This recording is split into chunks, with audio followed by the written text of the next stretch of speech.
Niseme kwa niaba ya kamati za amani Tanzania kwamba sisi viongozi wa kamati za amani Tanzania,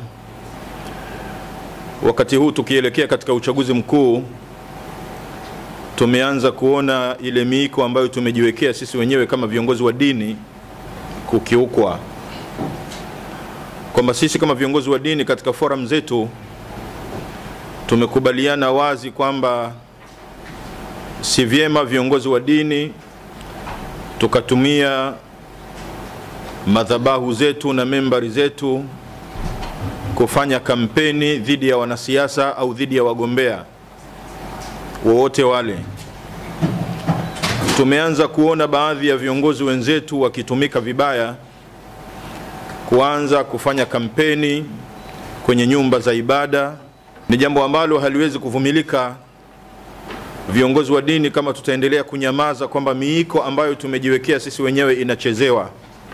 Kumuelezea mgombea fulani wa nafasi yoyote ile kwamba yeye ni hivi na vile na vile, akasimama mwingine katika kanisa lingine, akasimama mwingine katika msikiti mwingine. Maana yake ni kwamba jambo hili litaambukiza na litaenea makanisani na litaenea misikitini, kwamba kila mtu sasa atakuwa anamfanyia kampeni mgombea mwenzake.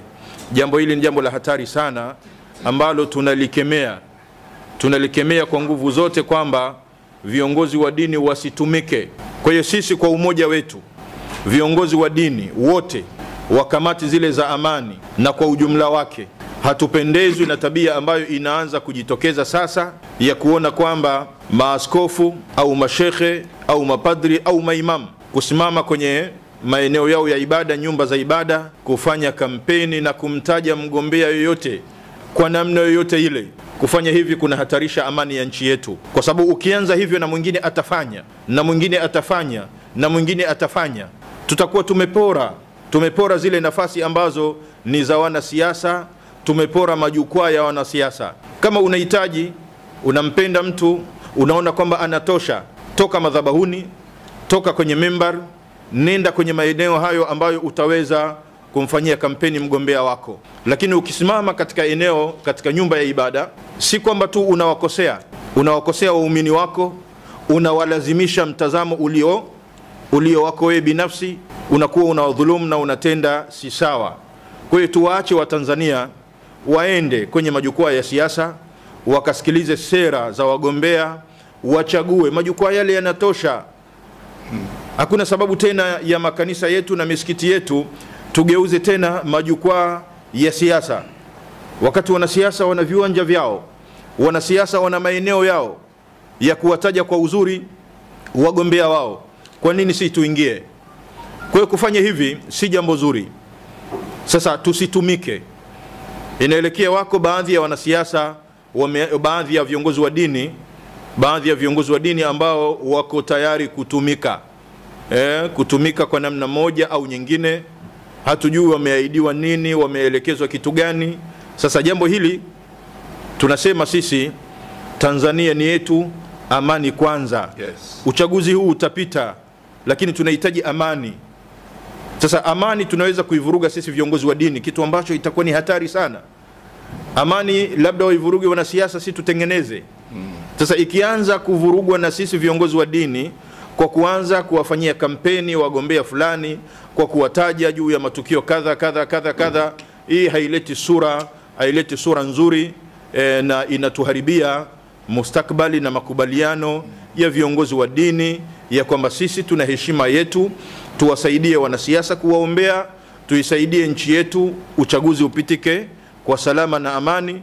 Lakini kamwe tusikubali na tusiruhusu nyumba zetu za ibada kutumika tukawa tunafanya kampeni dhidi ya wagombea. Jambo hili ni jambo lisilofaa hata kidogo. Waumini wa dini zetu ambazo ziko katika nchi yetu ni waumini wa imani kuu mbili. Imani kuu ya kwanza ni sisi kuwa wa Tanzania. Imani kuu ya pili ni sisi kuwa katika dini zetu, Ukristo, Uislamu au vinginevyo. Mtu anapokuwa ndani kanisani kwangu anakuwa muumini wa dini yangu, lakini anapokuwa nje barabarani anakuwa muumini wa nchi yake, anakuwa Mtanzania. Anapopatwa ajali ya gari, hakuna dini inayopima ajali, ni serikali. Kwa hiyo tuhakikishe hatuvunji taratibu na sheria za nchi yetu, kuhakikisha tunailinda amani ya nchi yetu na kuwaheshimu watu walioweka mamlaka, kuipenda Tanzania kwanza, kuto kuingiza vishawishi vya kutolea mifano ya majanga na matukio kwa ajili ya kufanya kama influence ya convincing power ya kuwafanya watu wanaweza kuhamasika kwa chochote. Kwa sababu kwa Watanzania kama ni hamasa, tunaifahamu hamasa kubwa. Kwetu sisi viongozi wa dini tungepashwa kuipazia sauti hiyo ya kumshukuru Mungu kutuokoa misikitini na makanisani.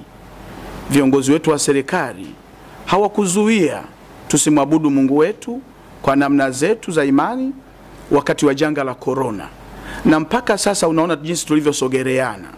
Ni Mungu anaipenda nchi yetu, tumesogereana na tumebanana kwa sababu ya kauli ya mtu mmoja tu aliyoishusha katika nchi hii. Kwa hiyo kauli ya kutufanya sisi kuwa Watanzania kuendelea kumwabudu Mungu kinyume cha mataifa mengine ambayo mpaka sasa hivi wanaotuzunguka wako wamefunga, wamejiwekea lockdown. Kampeni za kisiasa kwenye nchi yetu zinaendelea, ibada katika nchi yetu zinaendelea, hakuna aliyevaa barakoa wala aliyekaa social distance. Hii ni kwa sababu ya Mungu akikuchagua anakupa mamlaka ya kusema na jambo linatokea. Kwa hiyo mimi naunga hoja kauli za viongozi wetu waliotamka ya kwamba makanisa yetu yasitumike kama jukwaa la siasa. Uchaguzi wa mwaka 2020 ni tofauti na uchaguzi wa mwaka 2025. Na tofauti iliyopo ni kwamba katika uchaguzi wa mwaka 2020 mgombea wa uraisi ambaye bado ni rais wa nchi, ni mkuu wa nchi, ni kiongozi wa serikali, ni amiri jeshi mkuu, bado ana nafasi hiyo. Kwa hiyo ninachoweza kusisitiza ni kwamba kama viongozi wa dini tuwaase waumini wetu katika harakati zile za campaign kuendelea kuheshimu na kutii mamlaka iliyoko mpaka hapo tarehe 28. Yakitokea mabadiliko, heshima itahamia kwa huyo mwingine atakaye chukua nafasi hiyo, na tutaamini Mwenyezi Mungu kapenda hivyo. Lakini kabla ya hapo, mbali na kuombea amani, tunaombea mamlaka iliyoko madarakani mpaka sasa, kwa sababu hiyo ndio imeshika nguvu za dola, na sisi tusingependa hivi sasa nguvu za dola zitumike. Kama viongozi wa dini tusiwe sababu ya kuchochea hisia kali za kuleta mgawanyiko katika jamii na nguvu za dola zikatumika isivyostahili na tukawa sisi ndio chanzo.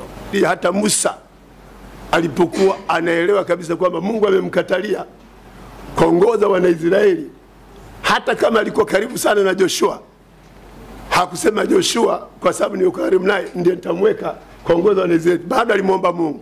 Na ndio maana viongozi wa dini tunasisitiza, hakuna ufahamu tulionao wa yupi atakuwa kiongozi, tunamuomba Mungu anayetupa viongozi. Ndio maana kama alinitangulia, nyumba zetu za ibada tunaendelea kusisitiza kwa si nyumba za kuwanadi wagombea wowote wale, lakini bado maandiko yanatuhimiza kama aliyotangulia kueleza kusimamia kweli. Kwa mfano Mithali 29 mstari wa 2 unatufanya sisi viongozi tuwaeleze, tuwaongoza. Neno mwasema wenye haki wakiwa na amri watu wanafurahi, lakini waovu wakitawala watu wanalia. Biblia ndio haya inapata tuwaeleze watu wanapokwenda kupiga kura wanakiri waweze kuangalia kama Biblia inavyosema wenye haki wakitawala watu wanafurahi, wacha Mungu wakitawala watu wanafanya, lakini waovu wakitawala ni vilio.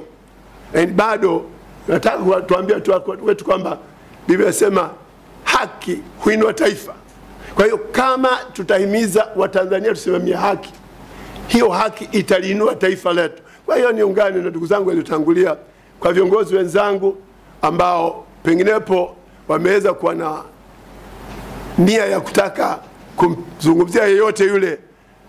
Maadili yanatuzuia kufanya hivyo, maana katika makanisa, misikiti, tuna watu wa imani na vyama mbalimbali.